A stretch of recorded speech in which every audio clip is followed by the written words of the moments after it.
Welcome to the Dean Bleckman Show, live from Long Island. Free-flowing talk with a charismatic, down-to-earth host. Join Dean as he interviews and chats freely with his guests, ranging from superstar athletes to politicians, industry titans, and everyday folk with fascinating life stories. Dean educates, entertains, and most of all, touches people's lives. You're listening to the Dean Bleckman Show, live from Long Island. Hello, everyone, and welcome to the Dean Bleckman Show. My guest here right in the studio in Setauket, in my home, is Rabbi Mendy Goldberg from Lubavitch of the East End, Quorum, New York. Rabbi Mendy, how are you today? Thank God well, and I hope you're doing well.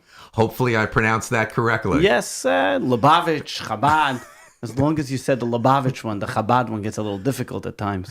Well, let me tell you something. I want to thank you very much for taking time from your schedule today. I know that you've had a busy day, and I know that many of those things that you have to do in your life, you had to attend and deal with a funeral today. So yes, we should only get together for happy occasions. And yes, that's part of the rabbi's life, the life cycles. And we hope to do more happy parts of life cycles, but that's what life is. Life brings us upsides, downsides, and everything in between. Well, everything is extremely, extremely inspirational and educational for you to be here on the show today. That you and I had a chance through a mutual friend to meet about 2 weeks ago. And if it wasn't for, we must have met for about 2 hours over at your synagogue over there in Quorum, and the time was just moving along, and I finally had to go because it happened to be election day that day. Yeah, so, it was my pleasure, and thank God. Yes, we hope to develop this relationship and talking, and like this, our chats will hopefully bring some fruition and help other people understand some different complexities about Judaism or anything about a rabbi's life. Well, I know I'll say this many times, possibly throughout the show, if not towards the end, but my dear friend, who also is your friend of 10 years, that he's, for many years, he says to me, as we're in Starbucks every morning, he says, "You've got to meet my rabbi. You've got to meet my rabbi." Well, that day finally came 2 weeks ago. And as I got to understand you and your life and what you do, that I just want to, right from the outset, give thanks to, all the love and dedication that every day you give to humanity and all the people and families, regardless of their race and creed, and that people are able to enjoy their life. One of the things you say, you met in Starbucks, and one of the things that are unique that Judaism teaches us, especially that's stressed in Hasidic philosophy, there's no such thing by coincidence. Coincidence, what I like to say, is God's way of staying anonymous. And what we call it in Judaism is divine providence. And you say you met your friend in Starbucks. I met our mutual friend by even a more extreme way of what we would call coincidence. But the beautiful thing about people are that when we meet each other and we look at each other as people, regardless of race, creed, color, we all of a sudden can develop a relationship and something that both people can mutually gain from. Wow. Every time two people meet, there always has to be a benefit that somebody else can gain from it. We are people on this world. We're put here for a purpose, for a reason. The Baal Shem Tov, the founder of Hasidism, said in the 1600s, he said, sometimes a soul can come to this world for 70, 80 years just to do a physical favor, help somebody cross the street. That's why you were put in this world for. We never know what that may be. And that chance meeting that you meet somebody in a Starbucks and you drum up that conversation, you never know how that can change somebody's life. I personally meet it in many different ways. I meet people in all different places, and because I look like a rabbi, whatever that means, but I have a beard and a yarmulke and tzitzis all flying out, then all different types of questions can come to me, and sometimes to the negative and sometimes to the positive. But I always want to take the time to explain, even if it's to a child, say, what's those strings hanging out of your pants? Or what's that funny thing on your head? And I say, that's because I have a big bald spot. But whatever it may be, whether it's a humorous way or a educational way, who we are and where we go are a statement and our testament to who we are. And therefore, it's important that we utilize these chance meetings to be able to teach and educate the people around us. Well, on that note, as you know, you got to meet me 2 weeks ago. I love to talk to people. And our dear friend would say the same thing. And if it wasn't for that great meeting place in the morning of having coffee at Starbucks and meeting our mutual friend, and that mutual friend led to our meeting and our very valuable friendship right now that I appreciate, which leads to everything that I love waking up every day and doing right now. And that's being engaged and talking to people, inspiring and educational on my radio show, what we're doing exactly here. That's beautiful. So once again, thanks for being here today. My pleasure. So hopefully we can talk about things today that will help and educate and inspire not only ourselves, but everybody around us. Why don't we share with the audience, why don't we get right into what exactly is Chabad Lubavitch? Okay. So as you heard, I mentioned before, the Baal Shem Tov, founder of Hasidic philosophy. I mentioned Hasidic philosophy. What does that mean? So many people heard the name Chabad Lubavitch, which Chabad spelled Chabad is actually an acronym in the Hebrew language for Chachma Bina Das, which is concept, comprehension, and knowledge, application. Lubavitch is the name of a town in Russia, which means city of love. Where did the two come together? The Chabad dynasty comes back from the first Chabad Rebbe, whose name is Rabbi Shneir Zalman of Liadi, who lived in White Russia. He was the leader of a Hasidic following. He was the successor of the Maggid of Mizrich, who was the successor of the Baal Shem Tov, the founder of Hasidism. To put it in a nutshell, in one show, you're not going to have the time to be able to discuss what Hasidism is and its details, and but just to give a quick, brief overview, Hasidism was in everything we have in this world, there's a soul and there's a body. You see what's on the surface, but you don't necessarily see the energy that's behind it. The Baal Shem Tov revolutionized the concept that even the most simple people should be able to appreciate the soul of everything that's in this world. Don't just take things for the way it looks on the surface. Don't just view things for the way they are. Everything has a deeper meaning and concept and reality that's not abstract, but that we can relate to. And what the Baal Shem Tov did, and this was especially after the Chmielnicki attacks in the early 1600s, when many Jews were attacked in all different places, in Poland, the little villages, and Jewish people were distraught. And there was a very big divide between the scholars and the simpletons. The scholars would sit all day in the synagogue and learn, while the simple people would go work, and sometimes there was less of a respect or more of a respect. And what the Baal Shem Tov wanted to do is bridge that gap. So he went and taught the simple people and showed them that by just saying a verse of Psalm, by just showing love for the soul of what exists in each thing, an emotional connection to God is also possible, even if you don't have the intellectual capability. That's what he started. And he charged people with a feeling for godliness, a passion for godliness, which until then was a little bit of dry. It wasn't so exciting. People prayed, but what kind of praying? It was more of a lip service. They went to synagogue similarly like today, because they have to go, not because they were feeling something. Right. So what the Baal Shem Tov did was he says, when you're praying, create some passion, create some feeling, realize what you're saying. And this doesn't make a difference how much you know, who you are. One of the things, for example, that he did was taught them that you can even show an emotional feeling to a mitzvah. Who doesn't kiss the Torah today? Who doesn't kiss a mezuzah, kiss your tzitzis? He said you can show emotional feelings because you're expressing yourself. God wants to see your entire being express itself, not just an intellectual, cold, calculated way. And from there, he created a group of people who went to cities and towns all over White Russia, Poland, and so on, teaching people, educating, and bridging the gap. Besides for the fact he was a miracle worker, so to speak, in every type of way, giving blessings to people, helping people in their physical life and their spiritual life, and revived the nation, the Jewish people, in an unbelievable way. Later on, 2 generations later, is when the first Chabad Rebbe came about and said, now that we have the emotional aspect and the passion for Judaism, now let's put some intellect into it. Let's control our emotions. Let's direct our emotions. Let's find a way that we can not only passionately feel for godliness and spirituality, let's understand it. What is God? Where does God come from? And let's study this in the Kabbalistic texts, in the Hasidic texts.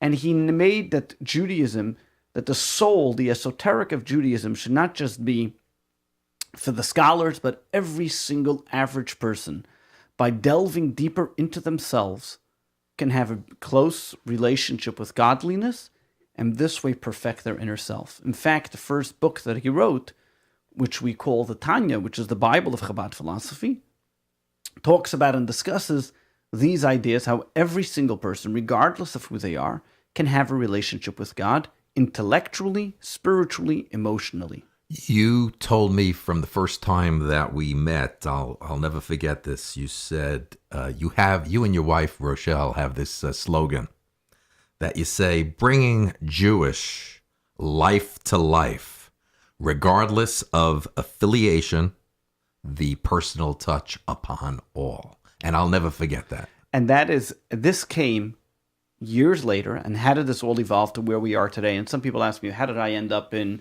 Suffolk County? How did I end up in Quorum? What am I doing in a place where seemingly there's no Jewish, there's not even one kosher restaurant in all of Suffolk County? I told you that. We sat with my lovely wife, Sharon. We just sat in the kitchen before we walked into the studio here, and she talked about, like I did, what are you doing out here? There's not that many Jews out here. Right. So our kids grew up. There wasn't that many Jews out here at all. So this is where it all comes from, the first Chabad Rebbe, and down to the practicality where we are today. In fact, as I mentioned, I said before, this weekend, starting Thursday, there's going to be a conference of Chabad rabbis worldwide. It's the largest rabbis conference of its kind in the world. In fact, they have to rent out a pier in Brooklyn because there's no hall large enough to make this banquet of 4,000 people. Wow. And imagine 4,000 people sitting down for a hot dinner, and they're all Jews, want their food hot. Not only, So and all these rabbis come together, and who are these rabbis? These are Chabad emissaries around the world, who the Lubavitch Rebbe, Rabbi Mendy Goldberg, who came to America in 1941, together with his father-in-law. His father-in-law came in 1940, right after the World War II, after the Holocaust, and creating from the ashes of the Holocaust, bringing back Jewish life. And one of the things the previous Chabad Rebbe, when he came to America, said, which was basically the underlining point of that was going to be his modus operandi, that he was going to work with throughout his life. He only lived 10 years afterwards, but then afterwards the seventh Chabad Rebbe was, America is no different. Just like there was Judaism in Poland, in Russia, in Germany, we're going to bring Judaism to America. And that's exactly what he did. He settled in Crown Heights, in Brooklyn, which was then called Millionaires Parkway. The largest Jewish institution was right across the street from him, the Jewish Center, then in Brooklyn, one of the wealthiest areas, set his footings right there. And from there, from day one, sent rabbis and students around the world to do exactly what you just mentioned, bring the personal touch of Judaism, that regardless where a Jew may be in the world, they should have a welcoming home, that they should be able to feel at home. Wow. They should have a place where Judaism is theirs, where they should have a place where they can express Judaism, where they can feel Judaism, be passionate about Judaism. They can have a place where if they have any question, they can call a rabbi. As I told you, you asked me the other day, I said, yes, I'm available 24/6 by phone, once a day, once a week. You got to meet me in person because Shabbos we don't pick up the phone. It's amazing. I don't have to go to therapy anymore. I've now got a new rabbi, and I've got a therapist and life coach. I have many people that aren't even Jewish. They come for therapy. You know why? It's cheaper than the therapist. It's amazing. It's amazing. You're really remarkable. I don't know how you do it, and on top of it, you've got to do funerals as well.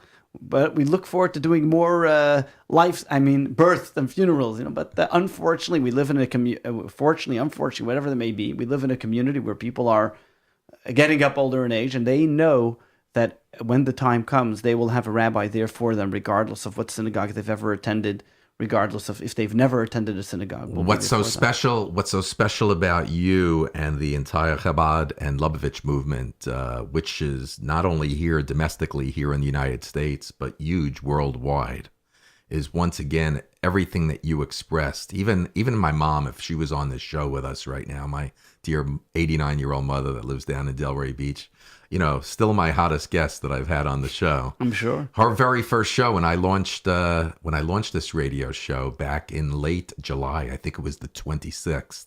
Matter of fact, if anyone in the audience is listening, if you go to YouTube, the Dean Bleckman Show, or iTunes, if you haven't heard my mom's first show, the inaugural show, she talked about how today she wishes that we went back like years ago and that there was family and love. I look forward to introducing her to you one day, that she just says there's not enough of that in society today, what the old days were like with love and with family. It's interesting you say that because, coming up this Thursday's Thanksgiving, and, everybody looks at Thanksgiving as a family day. And many people ask me, so what are you making for Thanksgiving? I said, you know what Judaism does? Judaism, and my wife says this all the time as well, we have Thanksgiving every single Friday night. Every Friday night, we cook up a storm for Friday night dinner, and we have Shabbat dinner with our family. We get together, and you know what the beautiful thing is? By Shabbat dinner, all the phones are put away. There's no electronic gadgets. It's not everybody sitting around the table looking down at their screen or texting each other. It's just family time. It's just friends time. Family, friends, and people that come over just for a Friday night dinner, just to discuss, to talk, to chat, to get along. And that's the beautiful thing about Judaism, and Shabbat for that matter, is God says, you know what, take one day a week. Make a beautiful meal, fish course, meat course, chicken soup. Who doesn't like chicken soup? The next day, because you set yourself up, you take away from everything that exists, from all the hustle and bustle that's out there. My kids know we sit down to Shabbat dinner, I'm there. And you have a large family. Thank God. Kanahara. You have, I think, 7 children. Thank God. Kanahara. Age range? Age, the oldest is 14, the youngest is 9 months. Wow. And they all go out. They all go to school out here on the East End, or some. My 2 older ones go to Brooklyn. Wow. And so that's sometimes a little challenging, especially when you don't see them, and especially when they're going through their teenage years. But it also gives them a sense of responsibility. One of the beautiful things that growing up here for my children, in general, growing up in the Chabad movement, is that children from a young age are given a sense of leadership. When I was a kid of 12 years old, I would be going every single Friday to businessmen, offices, knocking on the doors and say, did you put on tefillin today? Do you need a mezuzah for your door? Do you need a place to give charity to? Do you need to say Kaddish? Helping Jewish people experience Judaism. People that I maybe never met. Knock on the door, excuse me, sir, are you Jewish? Would you need any help with Judaism? And I did this from when I was 12 years old, all the way through every single Friday afternoon. We would take a train, where I did it in Manhattan, and then later on I had a scheduled route that I would go to every single Friday, meet those people. And until today, I'm friends with some of those people that had stores today. They went on to other businesses, whatever it may be, and we kept in touch. Because what the Rebbe taught us, the Lubavitcher Rebbe taught us, is don't be a follower, be a leader. Wow, yeah. Rabbi Jonathan Sachs used to say this when he met the Lubavitcher, who was the chief rabbi of Great Britain. When he met the Rebbe for the first time back in the 60s, he was a student of philosophy, and he decided that he's going to go around and meet different Jewish leaders. And he came to the Rebbe, and the Rebbe then encouraged him to stay on and learn in the yeshiva there. But then the Rebbe told him and said, you're going to go back to Oxford. You got to make sure that you become a leader in Oxford in teaching people about Judaism. What the Rebbe demanded of all of us, not only his Hasidim, his followers, but of every single Jew, that wherever we go, whatever we do, we should be a leader, be a shining example for people. And back to my children, one of the beautiful things of them growing up in this atmosphere, in having a home, like, for example, Friday night, they don't know what it means to have a Friday night Shabbat dinner without guests. They always want guests. So maybe we'll have a quiet week. No, we want guests. We want to be able to have people. We want to celebrate the holidays, the Shabbat with people. That's fascinating subject that you're on. There's 2 things that you're covering, and I think it's important to share with the audience. There's 2 things that you mentioned. One was, I know that when I met you 2 weeks ago, you helped me put on tefillin, and I have not put on tefillin since I was 13 years old when I was being bar mitzvahed in an Orthodox temple. And I think it's important for you to educate those people, and especially those non-Jews that do not know what tefillin is. And if you could just educate and sure. share with them what we're talking about here with tefillin. And then after tefillin, I know that you humbly and graciously invited Sharon and I to come over to Shabbat dinner on Friday nights. Of course. To spend that with your family. And we look forward to doing that. So I think if you could just touch base, Sure. share what the heritage and what tefillin exactly is and Shabbat Okay, so on Friday. So tefillin I like to call Jewish blood pressure. You know, a lot of times, especially when I'm traveling with different places, wherever I go, I have a pair of tefillin with me. Because if a Jew never put on tefillin, and sometimes I meet people who never put on tefillin before in their life, you thank God an opportunity to put on tefillin once before at least. Some people never have an opportunity, and because I'm carrying that pair of tefillin with me, they're able to do it. What tefillin looks like, it's black leather straps with black compartments made out of leather. Inside there are scrolls. Many people are familiar with a mezuzah, which is the scroll that's on the door, similar to a mezuzah that has a scroll written by a scribe meticulously. They write 4 different sections of the Torah, of the Bible, are in it on those scrolls. And men and boys aged 13 and older, every single morning, begin their morning by putting these tefillin, these boxes with the straps on their arm against their heart, on their head against their brains. And what it is symbolic of dedicating our emotions and our intellect to God. Wow. And we begin our day realizing, yes, I'm going to encounter many different things in my day. But if I charge myself correctly, that I emotionally realize that my emotions and my intellect is coming from God, the challenges, the obstacles, the trials and tribulations that I may come across for the rest of the day are channeled, that they are coming from a certain greater force that they come from. Interestingly enough, later on in years, people who practice different types of Eastern philosophies or penetrations and places, pressure points and so on, they found that the muscle and the top of the head are also very good pressure points to be able to energize in the morning. But that's not why we do it. That's what tefillin is. So commonly translated as phylacteries, but probably telling you tefillin and phylacteries mean the same thing. So it's leather boxes with parchments inside, channeling our emotions and our intellect to God. Men and boys aged 13 and up do it every single morning. Wow. Another thing we find unique about tefillin has a certain semblance which shows on a covenant between the Jewish people and God. It is for that reason that on Shabbat, Saturday, is the only day we don't put on tefillin, is because on Shabbat, that's the day we have the covenant that shows already our connection to God. But every single morning when we put on the tefillin, it's a telling who the Jewish people are, what we stand for, that us and God have this relationship. And we found that tefillin throughout the ages, the Talmud tells us, which is the oral law of the scholars of the early, after the destruction of the Second Temple, to discuss the different levels, talk about tefillin to say that this is the method for Jewish people's ability to persevere throughout the generations. Because if you look throughout history, tell me any other nation who has gone through so much persecution. Tell me any other nation who has gone through the amount of persecutions as the Jewish people. For 3,000 years, we've been running from one country to the next. But we're still here to tell the tale. There might be some that might debate that.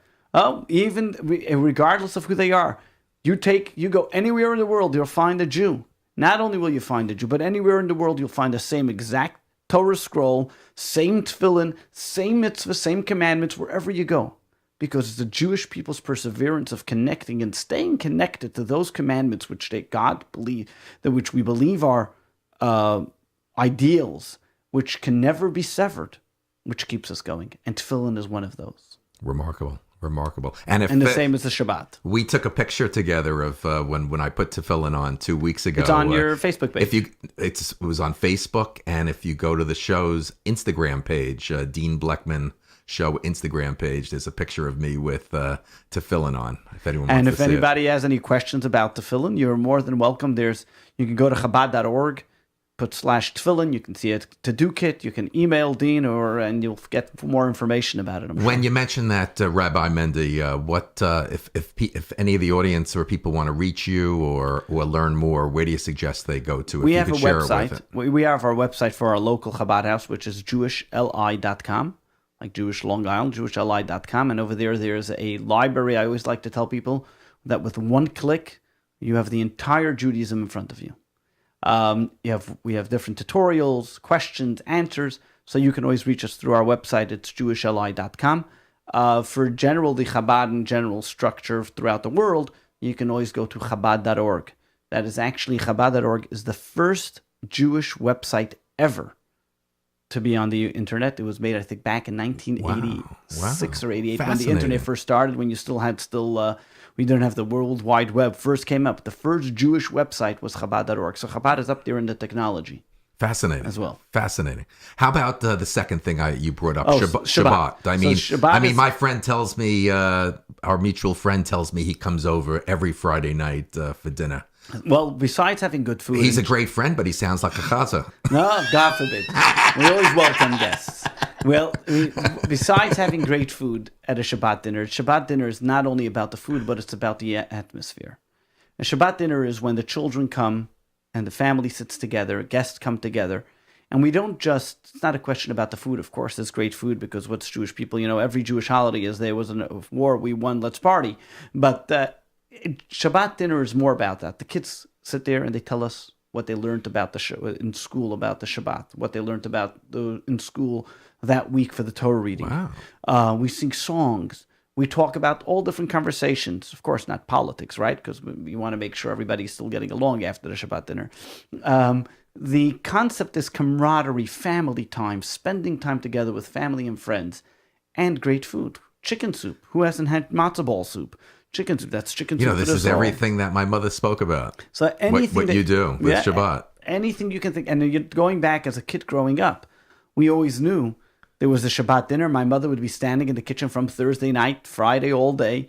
And of course, we wanted to taste the food from Shabbat dinner before Shabbat. So she would make a special kugel and a special whatever it may be. Always for Shabbat. That's the special day that you looked forward to.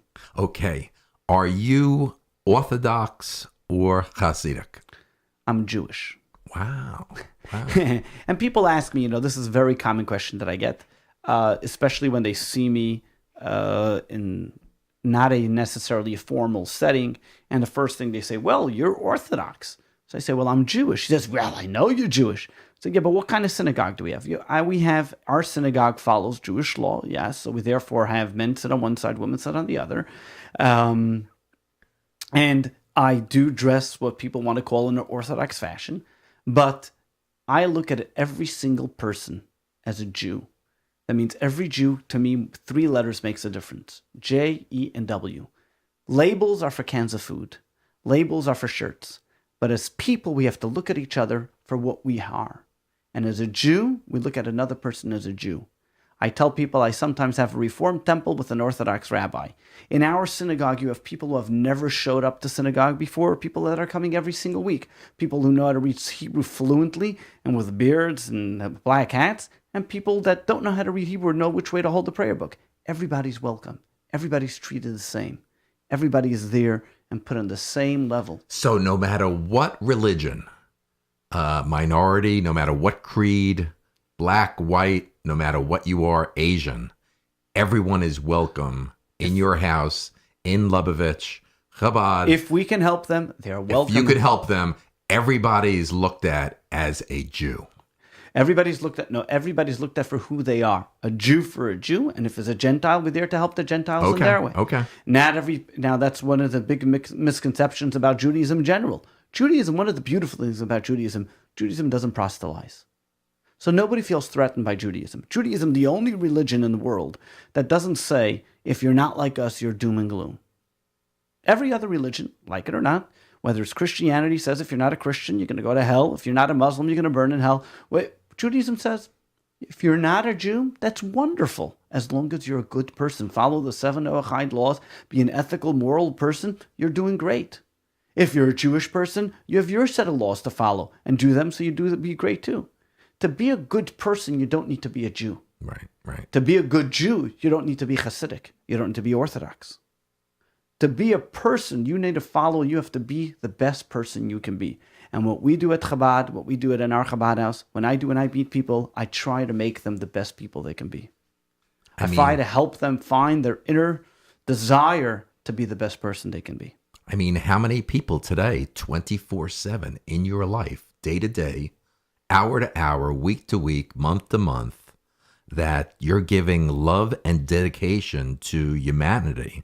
I mean, people through Chabad and Lubavitch, thousands of people, families throughout the world, not just here in your community that you are involved with, but your whole organization, that regardless of race and creed, you're helping people and families live and enjoy life. It's not only that. Every day. And this is not motivated by fees or money. You're giving...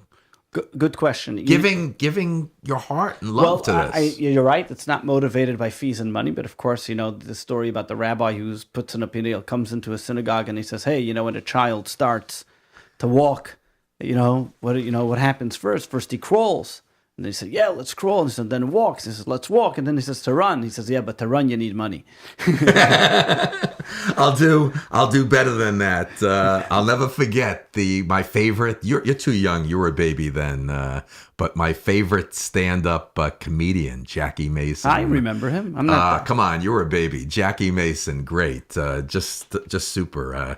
You know that he was an ordained rabbi at one time, and he had that classic line that he resigned from his job in a synagogue to be a comedian because he said somebody in the family had to make a living. Yeah, the way I heard it was he was saying so many jokes that more Gentiles than Jews were showing up to his synagogue. It's sometimes when you have a good sense of humor. I showed up to a funeral a few weeks ago, and the family knew me from the bar mitzvah. By the bar mitzvah, I was saying some jokes and so on, just to get everybody in a good mood. So they said, "Can you say some jokes?" I said, "I think it's a funeral." There were 3 great Jackie Mason lines that I have to share with you and the audience. Okay, in this order: I have enough money to last me the rest of my life, unless I buy something.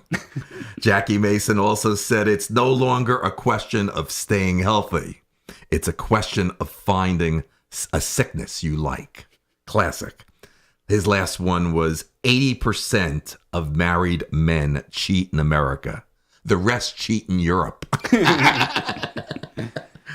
But it's amazing, when I went to his shows over the years, there were more non-Jewish people in the audience than Jews that would attend a Jackie Mason. Yeah, but if you look back in general, comedic event. Historically, the comedians were all Jewish. Going back to and that's the way Jews got over their issues. The Jewish people that went through the Depression was because they had the Jackie Masons of the like, going back all the way to all the different Jewish comedians. There was even a Yiddish comedian going back, Jiggin, who used to entertain those to keep them going.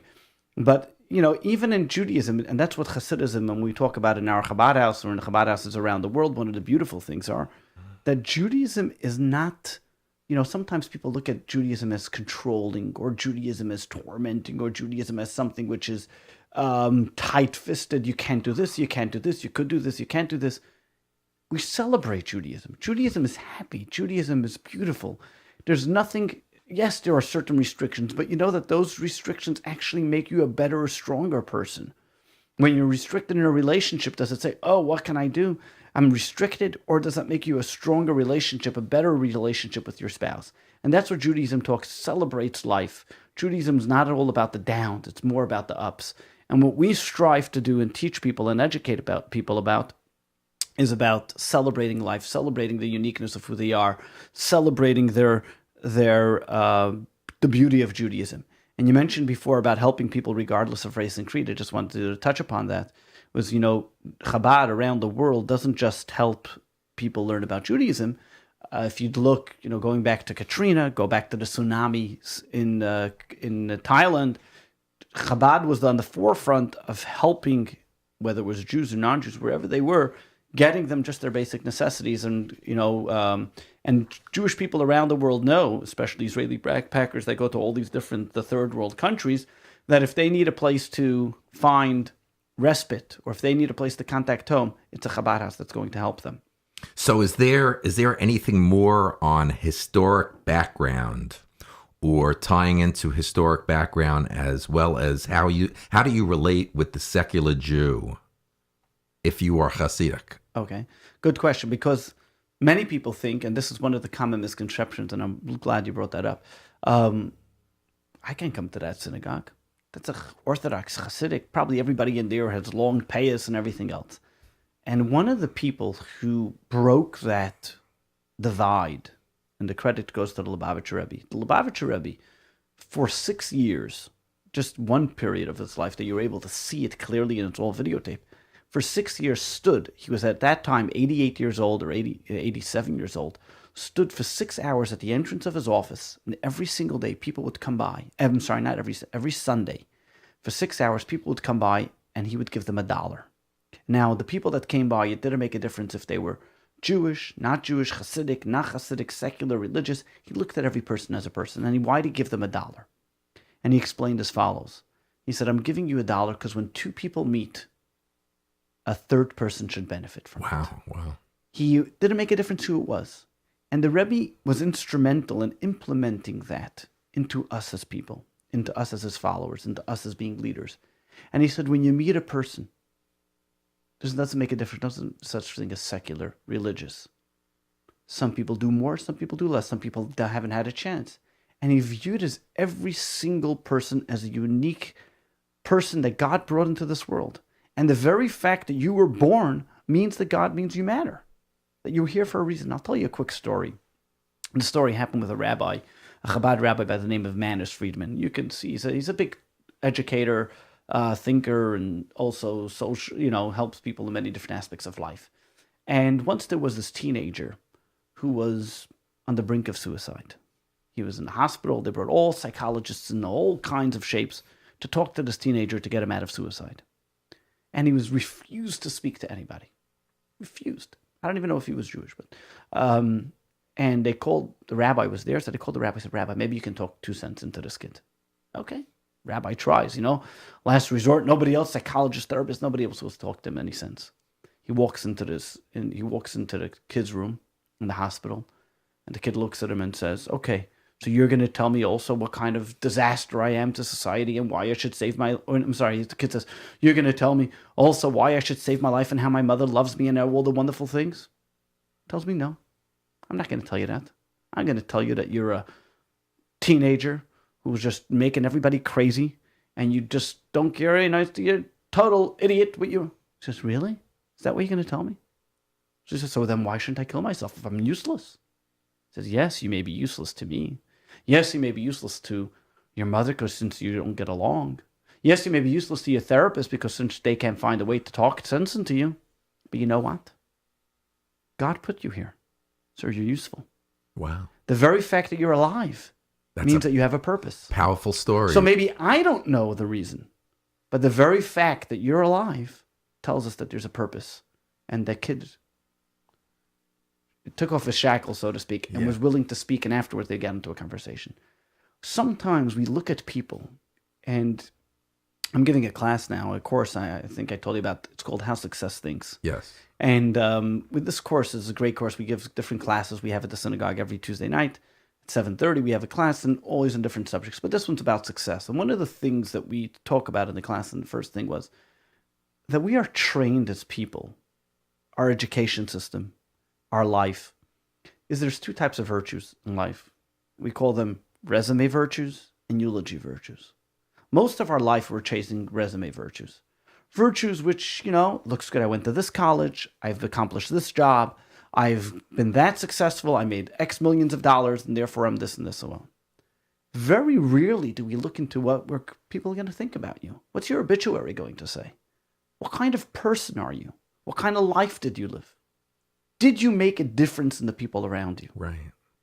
And sometimes it's all too often, sometimes very late in life, when we're finished climbing the corporate ladder, then we say, 1 second, I earned this $1 billion. Now what? Where do I go from here? I've got the yacht. I've got the house. I've got the 2 cars.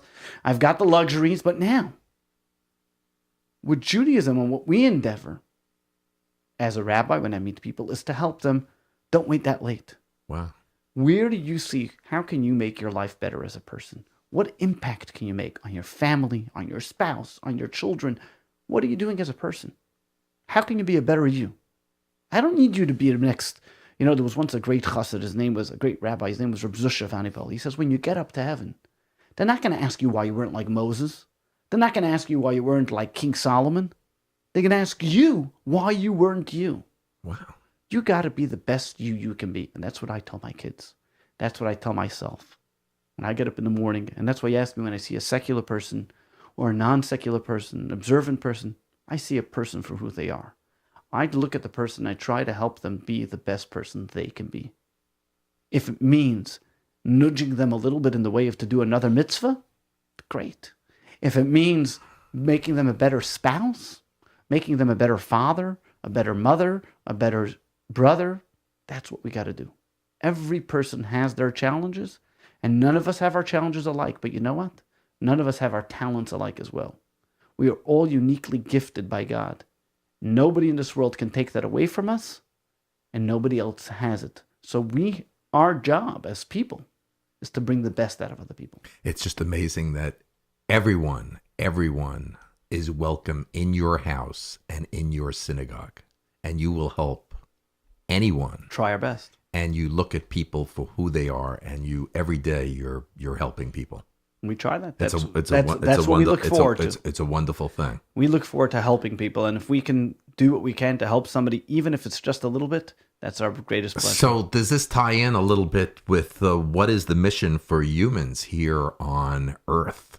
100%. The missions for human is to live every single day to be the best person they can be. I sometimes want to put it, I said, you wake up in the morning. Why do you wake up in the morning? Why are you up today? What have you done? What are you going to do today that you didn't do yesterday? And we have to ask that question. And, as Jewish people, one of the things that Judaism helps us implant within us, this corporate idea, which is we wake up in the morning and the first thing we say is, Modeh ani lefanech, I thank you, God, for restoring my soul. Gratitude. I'm grateful. The moment you're grateful, the moment you appreciate something, you're then going to have an immediate effect on somebody else. Wow. And that's what Judaism teaches us. The first thing you wake up in the morning, say, Modeh ani. Thank you, God, for restoring my soul. Modeh ani. Modeh ani. Modeh ani. I thank God. I thank God. Lefanecha, before you. Lefanecha. Shehechazarta. Shehechazarta. That you'd return to me my soul. That you'd return to me my soul. And that now I'm able to get up this morning. Very powerful, Rabbi Mendy. Very powerful. Awesome. Just really remarkable. So, what practical idea do you have for the average person looking to be happier and live a more productive life before what you just shared? I would say the most practical and basic ABC is that this is for all ages. And what is lacking the most today? I think the lacking the most is gratefulness. One of the biggest problems that we have in today's society, and you can look at this as, I don't know if you want to go in that way, but even in the current elections, or to talk to any teenager, millennial as they want to call them, what's their biggest problem? Entitlement. Why did Bernie Sanders have such a great following? Because he promised them free colleges. One of the biggest things that we have today, biggest problem in society, is that we all feel that we are entitled to something, one way or another. We are entitled to have a car. As soon as we get a license, our parents have to get us a car. I'm entitled to have a big house. I'm entitled to have this. I'm entitled to have that. That's wonderful if you feel entitled. But you know what? What happens when we feel entitled? We become selfish. And once we're entitled and once we're selfish and once we have that car, once we have that, what are you going to go from there? You know why there's a drug problem today? Because people feel entitled to do what they want. Well, if I want to get high, I should get high. But it's going to destroy my family. It's going to destroy who I am. Who cares? The drug epidemic in school systems, especially in Suffolk County, it is bigger than ever. I mean, it's bigger than because it's more prevalent than even when my children went because through we live this in community the society here. It's so prevalent, drugs. We live in a society where children today, there's no such thing as telling them no. There's no such thing as telling a child earn something. There's no such thing as saying, you know what? Why do you think you have to get that? And because of that, there's an absolute disconnect between parent and child, where they don't confide anymore in their parents. Their parents are just giving them because their parents are too busy working. Both parents are working for what? That they have to visit their children then in a drug institution? Over here, what we tell them, the first thing is, be grateful. I'm not entitled to anything. The very fact that I wake up, I'm on top of the ground on top of me, is already step number one. I have a home to live in. I have food to eat. And for that reason, before we eat, we make a blessing. After we eat, we thank God for what we ate. There are many people that don't have these things. And therefore, once we start with the first steps, and if we make our children think this, gratefulness, it's not just about saying please and thank you. It's about appreciating the smallest things in life. We then get to appreciate the greatest things in life. Gratefulness, gratitude is such an important behavior that must be instilled from the very first moment the child is born. To be grateful, to thank God. You know what? You got up in the morning. Be appreciative. Be thankful. I'm not entitled to waking up in the morning. I'm not entitled to it. So God gave it to me. There's a reason why He gave it to me. Purpose of being. How many children today do we walk into public schools and ask an average kid, why are you alive? What's your purpose of being? What do you want to accomplish? I want to be a policeman. I want to be a doctor. And then what? I want to be a millionaire. And then what? We've lost touch with our spiritual focus. We've lost touch with what we really are. These questions aren't asked day to day, and they're not even thought about. They're not even on the horizon. We're busy discussing how we can get better. Let's stay focused on this topic more, and that is your view on children and education. Let's continue to talk about this. So when we talk about children and education, I think this is one of the biggest things, that we mistake. King Solomon put it this way. He was very bright. In the book of Proverbs, he put it this way. He said, when a child is born, and I'm not going to quote it verbatim, but he says, what do most people, what do you think? What's the first thing analogy you call to a small little child? What would you call a child, right when a child's born? A baby. A baby, but what's the adjective you would get? Bula. A small little baby. Little small baby. Little angel to some people. Little angel, cute. Beauty. And now you think about it for a moment. King Solomon says, you know what you call a little child that's born? A selfish tyrant. Wow. Why? Look, think about the child. It decides when it wants to wake up in the morning, poops when it wants to, eats when it wants to, doesn't care about anybody else's schedule. What was King Solomon saying? No stress and pressure at that point in life. But at the same time, it's selfish. Right. What is King Solomon saying? King Solomon says in his unbelievable says, Chanoch lena'ar, educate a youngster, al pi darko, according to his ways. What is he saying? He's saying as a child grows through progression, as they get up in life, there's different challenges they come across. But you know what? The only thing that God created in this universe that you can educate is the human condition. Wow. That can mature is the human condition. Animals stay the same from when they're a child to when they're adults. And that conditioning has to be done from the day of And that conditioning starts the day from the morning they're born. That's correct. And from the moment they're born, the conditioning of a child of realizing that education starts from day number one. That's number one. We don't say, when they get older, I'll teach them about it. Let them choose when they get older. Education starts from day one, telling them, you know what? At 8 days old, what's the first thing we do to a Jewish boy? Circumcision. We don't give them a choice.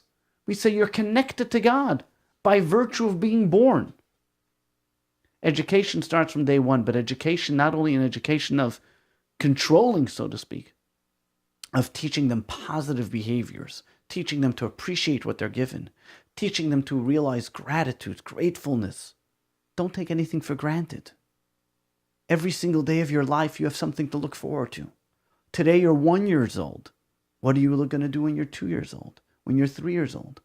One of the beautiful things that we have in my family do by somebody's birthday is, by every one of my child's birthdays, either me or my wife will take them to the Lubavitch Rebbe's gravesite, which was traditionally when I was a child, before my birthday, I used to go to the Lubavitch Rebbe and get a blessing for my birthday. Where is that gravesite? In Camberia Heights in Queens. Wow. And we would go there. We would go from when the Rebbe was alive. I would go get a blessing from him, give me $1 for my birthday. But I take my children there as little kids to get a blessing from the Rebbe and pray at his gravesite, to spiritually connect them. Whether they understand it or not. But you know what? It makes an impression, and they look forward to it. And they know that on this day of their birthday is their time where they make a resolution for the coming year, how they're going to be better people. I don't tell them what resolution to make. They have to pick the resolution. Whether it's giving a little more charity, being nice to their younger sibling, eating their plate by dinner, doesn't make a difference. But they know that when we get older, it's not just another allowance they're getting. It's not just a next size up in their clothing that they're wearing. It's a time, a change, a transformation in life that you have to now become a better than you were yesterday. How about everything with technology with kids with this Technology is generation? another technology and cell phones. I always and tell my computers. parents. What's you and Rochelle's policy with your kids? So I always tell my parents that I say that the challenges that we have today as parents never before was in humanity. Right. The accessibility for somebody to have the worst of the worst type of information just at their fingertips is unbelievable. In our home, we do not have a television. My children do not watch public television. I don't watch public television. We have videos, which are Jewish, and all the videos that we do get have some type of message and meaning that the children can learn from. Anything which talks about, which is meaningless. Some of them are funny, some of them are less funny. They have entertainment purposes, but anything that comes in is a video or something which is made by you that has a lesson that we can learn from it. And the unbelievable thing is that people don't think, well, what's the big deal? I put my kid in front of a television, what's going to happen? I have a 9-month-old child, and I know that I put in a certain video for her, which is actually of songs, Hasidic songs. She's already singing along, clapping her hands, and she knows and wants it on. From a young age, children are impressionable. You can be watching something negative. Maybe you're watching together, the little baby doesn't know what's going on. They know exactly what's going on. So that's number one. When it comes to technology, my older kids that want phones already, I don't get them smartphones. I don't allow them to have Facebook accounts or social media accounts. I think that's terrible. There's so much bullying going on there. There's now, of course, my oldest is 14, becoming 15. She's now her first year in high school. She's starting to have the challenges of the, not everybody has those restrictions, if you want to call it. But thank God, I think we gave in her enough leadership skill that she's able to stand up against. And that's what I think it is a lot of times today. Children don't have leadership skills, and therefore they're bullied at school. Therefore, they fall prey to drugs and things like that. They're not told to be leaders. They're not given the ability. We talk about self-confidence in kids and everything else, but the first thing is be a leader. And I think that's what's lacking today. And you'll see that kids that are leaders are successful in life, successful in every part of their life, spiritually and physically. On another note, since we're talking about children, what are a couple of great classic Jewish words to teach your kids? What are some of the great ones that you would profess to? They're the first and foremost. And one of the things, it's in the same token. In fact, in Judaism, in Jewish words, in Yiddish, most of the words that you would say, or most of the things you'll talk about are always positive. You'll never, even the curse words, if you want to call it in Yiddish, are also in positive. I'll give you a few Yiddish slangs. Give some I'll give good some ones. Yiddish, not for kids, but if you want to tell one of your maybe not such best friends. So one of them is "Sollst hängen wie a Lamp, brennen bei Tag und hängen bei Nacht. Brennen bei Nacht und hängen bei Tag." You should be like a chandelier, hang by day and burn by night. But you see, it's always in a positive. Or another one, "Sollst wachsen wie a Zwiebel mit a cup in der Erde." You should grow like an onion, your head in the ground.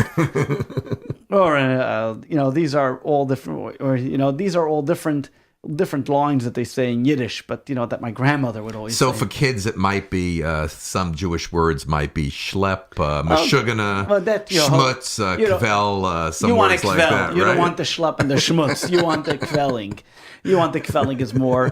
You tell them zu gesund. We always teach our kids. When somebody sneezes, you say zu gesund, a dank, which means thank you. And how about shalom?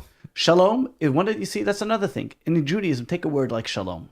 The word shalom can have 5 different meanings. Means peace, means bless you, means welcome, means goodbye. Because it's all about love, peace, and happiness. That's what Judaism is. That's what we try to impress in our children, and that's what we try to impress to everybody around us. We have to be more positive people. This world is so full of negativity. And one of the things, if I allow me to digress onto the politics, I wasn't gonna bring up politics, but I'm glad you're bringing it up. So whatever you want to say about this crazy year we've had with the political climate, go right ahead. So what disturbs me the most out of this whole politics, and I think both parties are equally guilty of, is the hate mongering, the opposition. Just because I disagree with somebody, that person doesn't become a racist or a bigot. Just because I disagree with a person, it doesn't make them stupid. It doesn't make them a criminal. If you look at the language that all of a sudden became the norm on social media, I'm not talking about between the candidates, I'm talking about between the supporters of the candidates. An average Joe that you might do business with, that all of a sudden you told him you voted for X candidate, you're the worst person on society. Yeah, where did we become such a type of people? This is a year that you have to be so cautious. When did about we become speaking such to type people? People? I mean, people that work in restaurants that we go to, that we frequent. Employees tell me management told them, don't dare talk politics with any customers at all. And when did we become such type of people that we're intolerant to somebody else's opinion, what they voted? So why, even if you disagree politically with someone, why you civilly can't have? Or even if I disagree with somebody, why do I have to hate? Take that word hate out of your lexicon. I tell my children, and this is even before the politics, there's no such thing word, we don't use the word hate. I don't like something. I may not be satisfied with somebody. I don't hate anybody. Not a person, not a food, not a color. Hate doesn't exist in our lexicon. Because from hating colors, you hate people, to hate behaviors, whatever it may be. We should not hate. We don't hate. We're not a people of hatred. But what this has done, what we have today in society is, and from children to adults and adults to children, it goes both ways. There's booing and there's this. If you voted for this guy, then you're terrible. If you voted for her, you're terrible. Why? Since when did America become that? America is a place where we can respect our differences of opinions. There's Republicans, there's Democrats, there's Independents, there's Libertarians, there's the Green Party, there's all different types of parties. And we can all respect each other. But unfortunately, what our society has brought upon us, and it's not stopping, and a lot to blame, is because what makes press coverage? Nobody sees on the front of a newspaper, I love him. They'll see, this person's a bigot, that person's a racist. That's what the media likes to cover. And as long as the media is going to find bigots in society to make them people of kind and make them people of opinions, that's what we're going to have. That's what we're going to be. And that's one of the reasons why I don't want my children on social media, for that reason. And why I myself, I have become, so to speak, detested with social media at this point, because it's so full of, you can disagree. And all the links and all the things that people are posting, you want to disagree with policy, fine. Disagree with policy. That's what we're all about. But you don't have to make that person a criminal. You don't have to make that person a bigot or a racist to be able to disagree with them. Disagree on the issue, not on the individual. We all have our flaws. And guess what? If you were running for president, I'm saying that any person running for president, they'll find some skeletons in anyone's closet to be able to make that person a racist, a bigot, a misogynist, whatever language you want to call them, or a criminal. Because we're all humans, we all have our downfalls, we all have our trials and tribulations, and nobody wants to be judged by their lowest time in life. Right. So let's not judge people by that. Let's look at people as human beings, decent people, and give everybody, regardless who they are, the benefit of the doubt of being a nice person, even if they didn't vote on our side of the aisle, or even if they didn't vote like me, or even if they voted for a person who I feel is the worst person ever to be the president of the United States. We don't all agree with everything. Talmud says, no two people look alike, no two people think alike. And guess what? We'll never think alike. 2 Jews, 3 opinions. Wow, that's powerful. So in closing, is that your final... My final thoughts are there any final thoughts that you want to say about our great show? Because I know that we could go on for hours. Yes. And my final thoughts are, first of all, if anybody has any questions, comments, please let me know, because that's always good to hear. Once feedback. Again, why don't you tell the audience how they could reach you again? You can reach me at rabbig@jewishli.com, and or you can comment on the Dean Blechman Show, right? And you can always comment and tell us what you think. But in closing I think as a people and as a society, Jew or non-Jew, what this world needs more is gratitude. Being grateful, being happy for who we are, and being more positive. Be positive, stay positive, and positive things will happen to you. Wow. Well, I'm very fortunate that I had the opportunity to meet you, and you've been in 2-3 weeks now a tremendous positive influence on my life and my family's life. So I want to thank you very much for that. I want to thank you very much for making time today to be my guest on my show. And I know that there's going to be many more times that you're involved, not just one-on-one with me as the host here, but I know even I've discussed with our senior correspondent over there in Europe, Ria. I know that there's going to be a lot of worldly and lots of exciting discussions that you come on as a guest in the future here on the show. You're always welcome. Looking forward. And obviously, I look forward, and my family, to visiting with you in Quorum at Lubavitch and sharing some great quality family time and spiritual.